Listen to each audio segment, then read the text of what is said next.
दीपावली पर महालक्ष्मी का आवाहन करते हैं। क्या? दीपकों की माला जगाते हैं तो क्या करते हैं? महालक्ष्मी का आवाहन करते हैं। इसका क्या मतलब हुआ? वास्तव में भगवान बाप जब आते हैं तो लक्ष्मी के रूप में पार्ट बजाने वाली दो आत्माएं, एक जगदम्बा और एक लक्ष्मी, दो आत्माओं का आवाहन किया जाता है।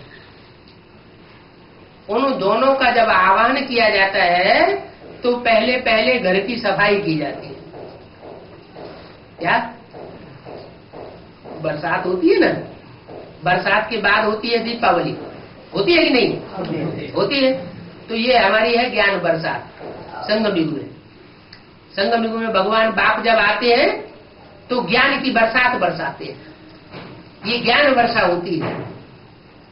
तो ज्यादा कीड़े मकोड़े सर्दी में होते हैं या गर्मी में होते हैं या बरसात में होते हैं? इनकी पैदाइश कब होती है? बरसात में। इन कीड़े मकोड़ों की भी ज्यादा पैदाइश होती है। तो घर घर में वो कीड़े मकोड़े काकरोच वगैरह घुसे हुए होते हैं। तो लक्ष्मी का जब आह्वान करते हैं तो सबसे पहले घर की सफाई करते हैं। तो ये भी भगवान बाप आते हैं, ब्रह्मा के तन में आकर के ब्राह्मणों का परिवार बनाते हैं। उस ब्राह्मणों के परिवार में ढेर सारे कीड़े मकोड़े भी पैदा हो जाते हैं। क्या? ये क्या बात हो गई? अरे ब्राह्मण तो श्रेष्ठ गाए जाते हैं, कीड़े मकोड़े क्यों कह दिए? ब्राह्मण श्रेष्ठ गाए जाते हैं, लेकिन ब्राह्मणों में भी दो प्रकार के ब्राह्मण हैं। एक ब्राह्मण है जो विश्वामित्र और वशिष्ठ जैसे श्रेष्ठ पुरुषार्थी ब्राह्मण गाए जाते हैं, और दूसरे ब्राह्मण है जो रावण, कुंभकर्ण, मेघनाथ जैसे ब्राह्मण भी गाए जाते हैं। तो ये सब कहाँ है? संगम युग। हम ब्राह्मणों की दुनिया में जो ब्रह्मा कुमारी ईश्वरी विश्वविद्यालय ब्राह्मणों की दुनिया गाई जाती है, उस दुनिया में सब है। अच्छे से अच्छे ब्राह्मण भी है और बुरे से बुरे ब्राह्मण भी है। तो उन कीड़ों मकोड़ों जैसे पार्ट बजाने वाले दुखदाई ब्राह्मणों को घर से क्या करना पड़ता है? झाड़ू लगा के निकालना पड़ता है। इसलिए बाबा ने बोला है कि अभी प्रकृति माता जो है वो दोनों हाथों में झाड़ू लेकर के तैयार खड़ी है। पहले क्या करेगी? घर की सफाई करेगी। घर परिवार होता है ना, तो घर परिवार में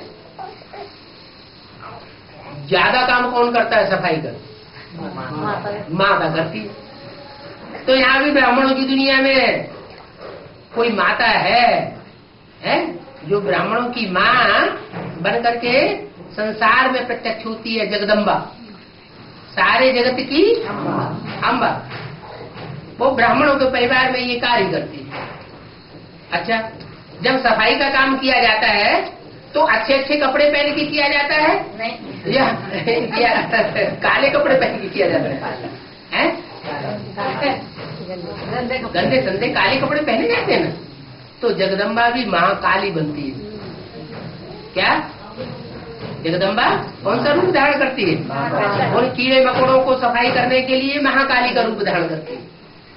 महाकाली का रूप धारण करके और खटाखट उन असुरों को जो बिच्छू टिंडन की तरह दुख देने वाले हैं, परेशान करने वाले हैं मनुष्य आत्माओं को, उनका पत्ता साफ करते हैं। तो पहले पत्ता साफ कहाँ से किया जाता है? सफाई पहले घर से की जाती है या बाहर से की जाती है? पहले घर से की जाती है।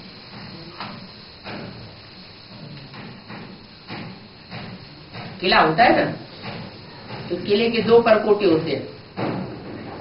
एक बाहर का परकोटा होता है, बाहर की दीवार, और एक किले की अंदर की दीवार होती है। तो सफाई कहाँ से शुरू होगी? अंदर के परकोटे से होगी या बाहर के परकोटे से शुरू होगी? अंदर से सफाई शुरू की जाती है। पहले घर के अंदर से कचरा निकाल के बाहर करो, फिर दुनिया से बाहर होगा। ऐसे ही यहाँ भी है। भगवान बाप जब आते हैं तो पहले पहले इस सृष्टि की जो बीज रूप आत्माएं हैं, क्या भगवान अपने लिए क्या कहता है? अहम बीज प्रदप पिता, मैं बीज बोने वाला पिता हूँ। ज्ञान का बीज मैं बोता हूँ, और बाकी सारी दुनिया ज्ञान का बीज बोती है। अज्ञान माने भक्ति, अंधश्रद्धा। तो मैं पिता हूँ, पिता तो बीज है ना। तो जो पिता बीज है तो पिता के बच्चे कैसे होंगे? वो भी बीज होंगे। तो सारी सृष्टि की जो बीज रूप आत्माएं हैं, वो बीज रूप आत्माएं अंदर का परकोटा है।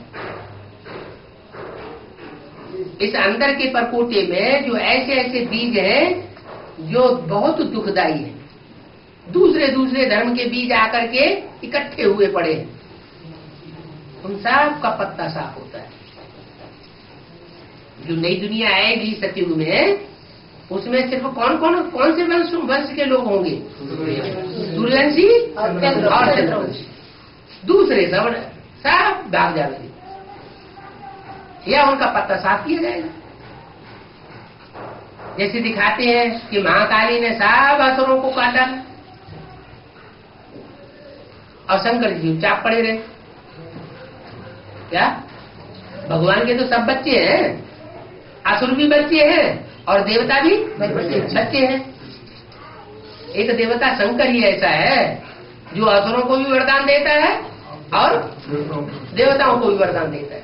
घर में परिवार में अच्छे बच्चे भी होते हैं और दुष्ट बच्चे भी होते हैं। तो ये भगवान का परिवार है, इसमें अच्छे से अच्छे भी हैं और बुरे से बुरे भी हैं। तो आप भगवान नई दुनिया स्थापन कर रहा है या पुरानी दुनिया स्थापन कर रहा है?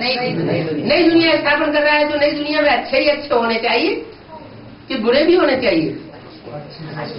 अब तो सुख की दुनिया आने वाली है। भगवान सुख की दुनिया स्थापन करके जाता है। सुखदाता कहा जाता है, दुखदाता नहीं कहा जाता है। तो वो सुख की दुनिया स्थापन करने के लिए जरूरी है कि वो कचरा सब निकाल के बाहर किया जाए।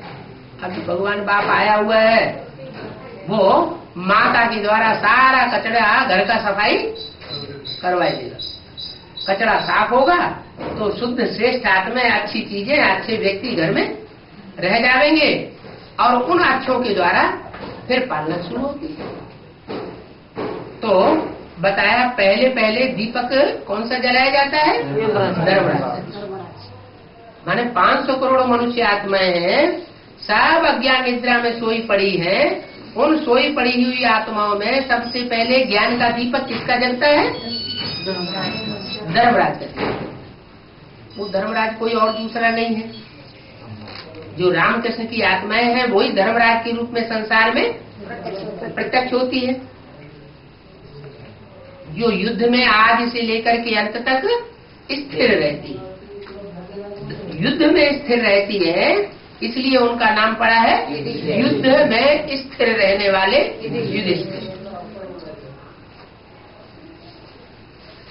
तो ये बातें किसी को पता नहीं है कि लक्ष्मी नारायण किसका पार्ट है। लक्ष्मी है तो जरूर नारायण भी होता है, दोनों इकट्ठे हैं। नहीं तो लक्ष्मी को धन कहाँ से मिलेगा? दीपावली पर आह्वान करते हैं लक्ष्मी का, नारायण का आह्वान क्यों नहीं करते हैं? नारायण का क्यों नहीं करते? अरे लक्ष्मी नारायण दोनों का राज्य था कि अकेली लक्ष्मी का राज्य था? सत्युग में तो लक्ष्मी नारायण दोनों का राज्य था, फिर लक्ष्मी का आह्वान क्यों करते? हाँ, क्योंकि लक्ष्मी नारायण जो है वो ज्ञान तो उसमें बहुत होता है। उसका नाम ही है नारायण। आयन माना घर, नार माना ज्ञान। ज्ञान जल का घर है। क्या? ज्ञान जल का आगार है, घर है। वो तो है, लेकिन सारी दुनिया को ज्ञान दे नहीं पाता। सारी दुनिया ज्ञान से जगती नहीं है। कब तक? जब तक लक्ष्मी न आए। लक्ष्मी आती है तो सबको ज्ञान धन बांटती है। जगत पिता धन कमाता भी बहुत है लेकिन धन बांटना नहीं हो पाता। जगत पिता के साथ जगदम्बा भी है। इतना धन कमाता है और जगदम्बा उसको सहेज के रखती भी है। ज्ञान कलश को जगदम्बा बहन करके रखती है, लेकिन बांट नहीं पाती। क्यों नहीं बांट पाती? कारण क्या है कि जगत पिता और जगदम्बा नहीं बांट पाते, लक्ष्मी आकर के बांटने के निमित्त बनती है। क्यों?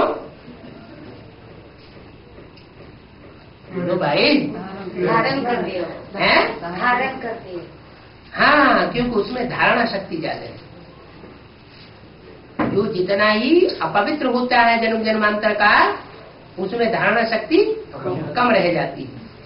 और जो जन्म जन्मांतर का जितना ज्यादा पवित्र आत्मा होती है, पवित्र कर्म करने वाली होती है, उसमें उतनी धारणा शक्ति ज्यादा होती है। तो ये जो लक्ष्मी है वो विजय माला की मुखिया है। विजय माला बाद में निकलती है, रुद्रमाला के मणके बीज रूप आत्मा है, वो पहले तैयार होते हैं। तो वो बीज रूप आत्मा है, राजाओं की माला है। क्या? जो रुद्रमाला है वो राजाओं की माला।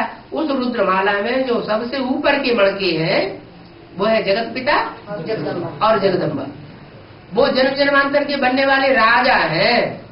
तो भारत के राजाओं में इम्प्योरिटी रही कलयुग के अंत में आकर के, या पवित्रता को उन्होंने धारण किया? विदेशियों के संग के रंग में आ गए। विदेशी लोग अनेक शादियां रचाते हैं, अनेक तलाक देते हैं, तो उन्होंने भी क्या किया? अनेक शादियां रचाना शुरू कर दिया।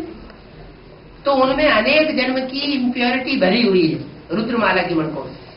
इसलिए वो ज्ञान लेते तो बहुत हैं, ज्ञान का मनन चिंतन मंथन तो बहुत करते हैं, लेकिन अंदरूनी धारणा उतनी नहीं कर पाते।